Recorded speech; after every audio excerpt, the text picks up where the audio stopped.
الرحمن الرحیم۔ پہلا پارہ سورہ بقرہ کی آیت نمبر 129 کی تفسیر آپ حضرات سماعت فرما رہے ہیں۔ تو اس میں آپ حضرات نے کافی باتیں سماعت فرما لی ہیں۔ اب اگلی بات یہ ہے کہ اللہ تعالیٰ نے حضرت ابراہیم علیہ السلام کی دعا کا ذکر فرمایا، تو اس میں حضرت ابراہیم علیہ السلام نے یہ بھی دعا فرمائی تھی کہ وَيُزَكِّيهِمْ، کہ وہ جو عظیم الشان نبی ہیں وہ ان لوگوں کا تزکیہ کریں۔ تو تزکیہ کا معنی ہوتا ہے صفائی ستھرائی کرنا۔ تو یہ بات بڑی اہم ہے، اس لیے آپ حضرات نے توجہ سے بات سمجھنی ہے۔ تزکیہ کا معنی ہوتا ہے صفائی اور ستھرائی کرنا۔ تو مراد یہ ہے کہ لوگوں کو ظاہری طور پر بھی پاکی کے صفائی کے طریقے بتائیں کہ وضو کیسے کرنا ہے، غسل کیسے کرنا ہے، جسم کو پاک کیسے کرنا ہے۔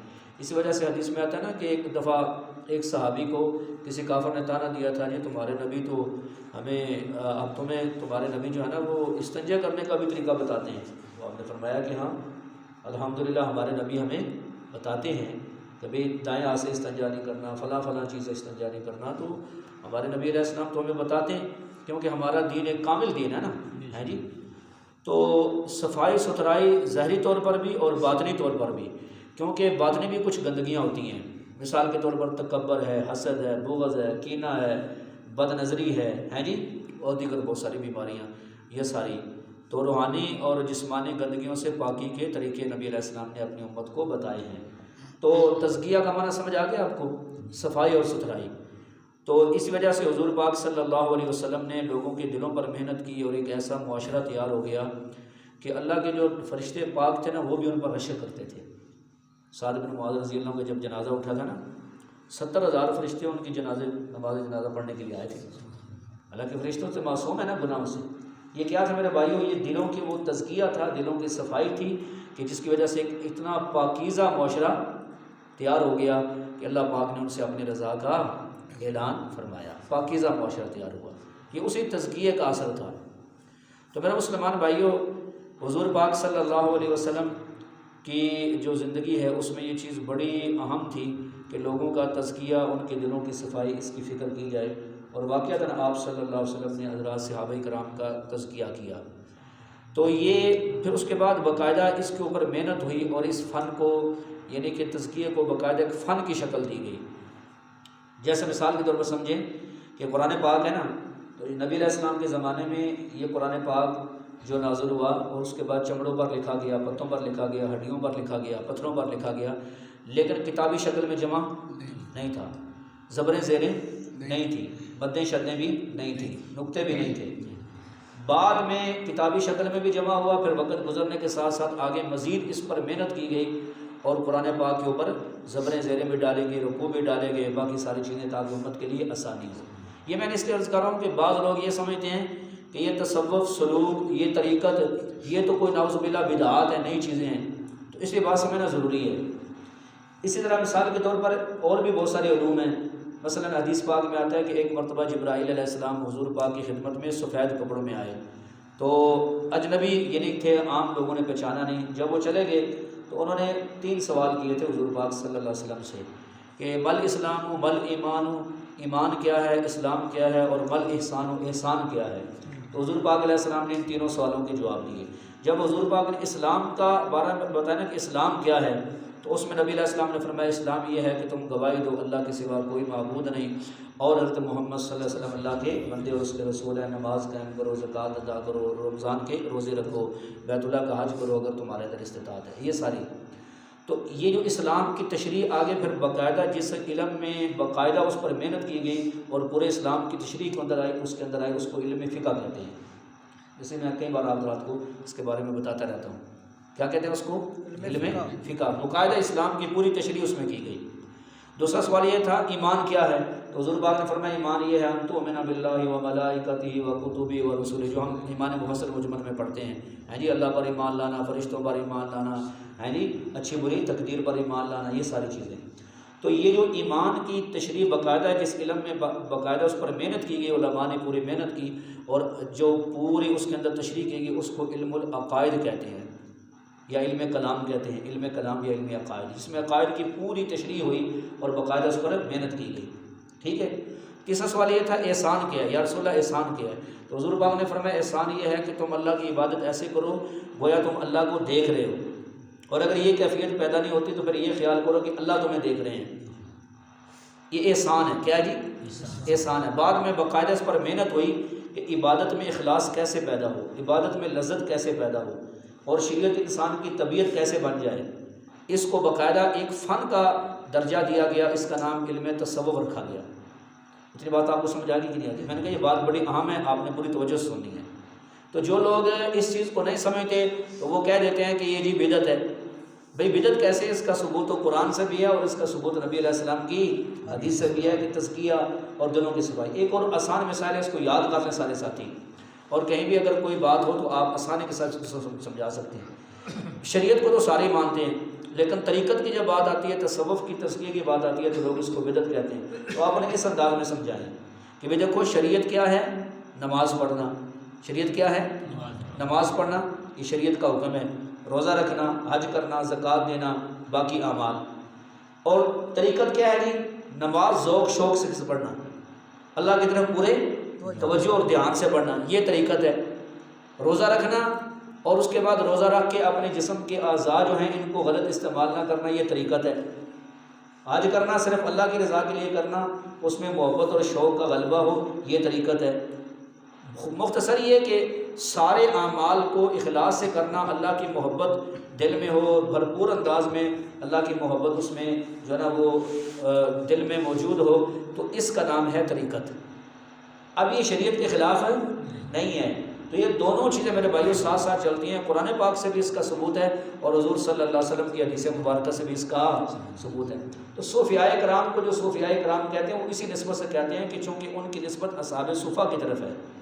کیونکہ اصحاب صفا جو تھے وہ ایک ایسی جماعت تھی جو دنیا کے دھندے نہیں کرتے تھے، کام کاج صرف اور صرف ان کا کام کیا تھا میرے بھائیوں؟ دین پڑھنا پڑھانا اور آگے لوگوں کو سکھانا. اسی وجہ سے جب حضور پاک کے وہ صحابہ شہید ہوئے تھے نا، حالانکہ صحابہ تو اور بھی کئی شہید ہوئے، لیکن حضور پاک علیہ السلام کے وہ صحابہ جو اصحاب صفا میں تھے، جب کچھ لوگ دھوکے سے مانگ کے لے گئے تھے جی ہمیں کچھ معلم چاہیے جو ہمیں دین سکھائیں، جب دھوکے سے ان کو شہید کر دیا تو نبی علیہ السلام کو اتنا رنج اور غم ہوا کہ 1 مہینے تک نبی علیہ السلام صبح کی نماز میں ان کے لیے بد دعا کرتے ان کافروں کے لیے جنہوں نے صحابہ کو شہید کر دیا تھا. تو اس وجہ سے باقی یہ بات ذہن میں رکھ لیں. میں نے کہا نا بڑی اہم بات ہے یہ کہ کئی لوگ تصوف کی کچھ اصطلاحات ہیں ان کو لے کر اولیاء اللہ بزرگان دین پر کفر کے فتوے لگاتے ہیں، حالانکہ خود ان کے بارے میں انہیں پتہ نہیں ہے کہ اس کا معنی کیا ہے. اس کی وجہ کیا ہے جی؟ اس کی وجہ یہ ہے، دیکھیں مثال کے طور پر ہر فن ہوتا ہے نا، ہر علم ہوتا ہے، اس کی اپنی اصطلاحات ہوتی ہیں، پھر اسی علم کے مطابق ان کی تعریفیں ہوتی ہیں. مثلا ایک حدیث صحیح ہوتی ہے، حدیث کی بات ہم کرتے ہیں، ایک ضعیف ہوتی ہے، ایک مرسل ہوتی ہے، ایک منقطع ہوتی ہے، کئی قسمیں حدیث کی. حالانکہ یہ قسمیں حضور پاک کے زمانے میں نہیں تھی، یہ بعد میں علماء نے حدیث پر محنت کی اور اس کے بعد حدیث کی مختلف قسمیں بیان کر دیں کہ اس حدیث کا کیا درجہ ہے، اس کا کیا درجہ. اب کو بندہ کہ یہ جو بدعت ہے یہ تو حضور کے زمانے میں نہیں تھی. بھئی ضرورت ہے، کیا ہے؟ ضرورت ہے. بات سمجھا گئی نا، تاکہ بھئی فرق ہو سکے کہ نبی علیہ السلام کی صحیح حدیثیں کون سی ہیں، ضعیف کون سی ہیں، کیا کیا ان حدیثوں کا کیا درجہ اور کیا مقام ہے. ایسے مثال کے علم فقہ ہے، اس کی اپنی اصطلاحات ہیں، اپنے الفاظ ہوتے ہیں، ان کا اپنا معنی ہوتا ہے، اس علم کے مطابق اس کا معنی بیان کیا جاتا ہے. ایسے مثال کے طور پر علم صرف ہے، علم الکلام ہے، علم النحو ہے، ان کی اپنی تو علم تصوف کی اپنی اصطلاحات ہیں، وہ لوگوں کو پتہ نہیں ہوتی تو وہ بزرگان دین پر کفر کے فتوے لگا دیتے ہیں. کبھی کہیں گے جی کلندر یہ کیا ہے جی، اور غوث کا معنی کیا ہے جی، اور جناب ابدال کا معنی کیا ہے، کبھی مختلف جناب والا. تو بھئی آپ کوئی بھی اگر کسی لفظ کا معنی معلوم کرنا چاہتے ہیں تو اس کے علم کے مطابق آپ معنی معلوم کریں، تو پھر انشاءاللہ آپ کو کسی قسم کا اشکال پیدا نہیں ہوگا. تو اتنی بات آپ کو سمجھ آ گئی ہے کہ ایک شریعت ہے اور ایک طریقت ہے. شریعت جو اللہ کے احکامات ہیں، طریقت انسان کی طبیعت بن جائے.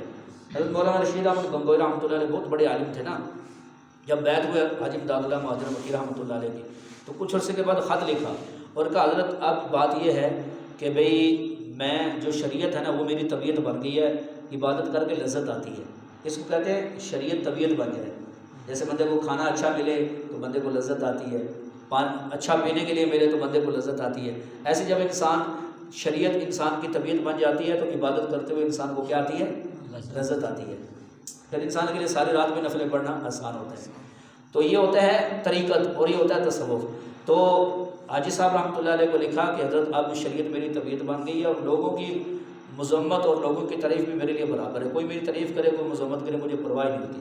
تو فرمایا الحمدللہ کہ اب اللہ پاک نے آپ کو اس چیز میں کمال عطا فرما دیا، ٹھیک ہے کہ نہیں؟ تو یہ چیز ہوتی ہے کہ شریعت انسان کی طبیعت بن جائے۔ دوسری بات یہ ہے کہ بعض لوگوں کو یہ خیال ہوتا ہے کہ یار یہ جو اولیاء اللہ بزرگان دین ہوتے ہیں، یہ پیر ہوتے ہیں، یہ بیعت کرتے ہیں، تو اس بیعت کا کیا مطلب ہے، کیا مفہوم ہے؟ یہ بھی بدعت ہے۔ یہ بدعت نہیں ہے، اس کا ثبوت قرآن سے بھی اور حدیث سے بھی ہے۔ قرآن پاک میں تو اللہ پاک نے واضح فرمایا یا ایھا النبی اذا جاءک المؤمنات، اے نبی صلی اللہ علیہ وسلم جب آپ کے پاس ایمان والی عورتیں آئیں تو آگے فرمایا یوبا، یہ نہ کہا آپ انہیں بیعت فرما لیں اور یہ شرطیں آگے اللہ پاک نے ذکر فرمایا کہ ان شرطوں کے ساتھ بیعت کریں گے، وہ شرک نہیں کریں گے، زنا نہیں کریں گے، قتل نہیں کریں گے، فلاں فلاں۔ ایسی حدیث پاک میں بھی رسول اللہ صلی اللہ علیہ وسلم نے صحیح بخاری میں روایت موجود ہے کہ جب صحابہ کرام سے حضور بیعت لیتے تھے تو انہی شرائط پر ان کا ذکر قرآن پاک میں ہے، تو وہاں ایمان والوں کو نبی علیہ السلام بیعت فرماتے تو وہ پہلے ایمان لا چکے ہیں، تو وہ بیعت کون سی تھی؟ اصلاحی تھی۔ کون سی تھی؟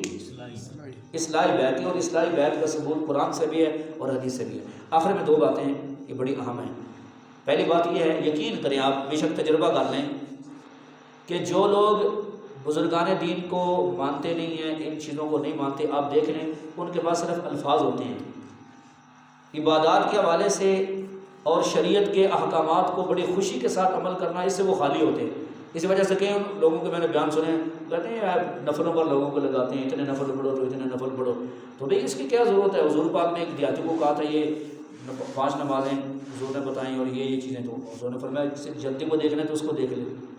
تو حالانکہ یہ نہیں پتہ بھی دین 23 سال میں مکمل ہوا ہے، اس کے بعد بھی احکامات نازل ہوئے ہیں نا، نہیں سمجھ آئی؟ اور کتنی حدیثوں میں نفل پڑھنے کی نبی علیہ السلام نے تاکید فرمائی، اس کے فضائل بیان فرمائے ہیں، تو وہ آپ دیکھیں گے کہ ان کے پاس صرف الفاظ ہوتے ہیں، الفاظ سے بحث کریں گے، ہے جی، لیکن یہ ہے کہ عمل کے اعتبار سے بالکل کورے ہوتے ہیں۔ دوسری بات یہ ہے کہ جو لوگ یہ کہتے ہیں کہ یہ فلاں جیلی پیر ہے، فلاں جیلی پیر ہے، اس نے یہ کیا ہے، تو بھئی بات یہ ہے کہ آپ کسی بھی شعبے میں چلے جائیں گے، اچھے لوگوں کے ساتھ آپ کو برے لوگ بھی ملیں گے، تو اس کا مطلب یہ تو نہیں ہوتا کہ ان برے لوگوں کی وجہ سے اچھوں کا بھی انکار کر دیا جائے۔ کیوں جی؟ مدینہ شریف کتنا مقدس شہر ہے، اس میں منافق تھے کہ نہیں؟ بولو یار، منافق تھے نا، تو کیا ان منافقین کی وجہ سے نعوذ باللہ کوئی بندہ مدینہ کے اوپر جو ہے نا وہ کوئی ایسی گفتگو کر سکتا ہے؟ یا نبی علیہ السلام صحابہ کے بارے میں کوئی کر سکتے ہیں؟ اچھے لوگ بھی ہوتے ہیں، برے لوگ بھی ہوتے ہیں، لیکن برے لوگوں کی وجہ سے اچھے لوگوں کا انکار نہیں کیا جاتا۔ تو ٹھیک ہے، اس میں کوئی شک نہیں ہے کہ بعض جاہل لوگوں نے ہر کسی کو جی جنگی بنگی اور چرسی کو پیر مانا، ان کو بزرگ مانا، صوفی مانا، اس میں ان کا قصور ہے، لیکن اس کا مطلب یہ نہیں ہے کہ ان کی وجہ سے ہم اچھے لوگوں کا بھی انکار کر دیں اور صحیح بزرگوں کا بھی انکار کر دیں، یہ بالکل غلط ہے۔ تو بہرحال یہ آپ نے دیکھ لیا کہ تزکیہ نفس یہ حضور پاک علیہ السلام کی ذمہ داری میں ہے، اللہ تعالیٰ نے آپ کی ذمہ داری میں اس چیز کو بھی شامل کیا ہے، اور اولیاء اللہ بزرگان دین بھی الحمدللہ نبی علیہ السلام کے نائب بن کے تو اسی چیز کو آگے دنیا میں پھیلاتے ہیں۔ دعا فرمائیں اللہ پاک ہمیں ان باتوں کو سمجھنے کی اور عمل کی توفیق عطا فرمائے۔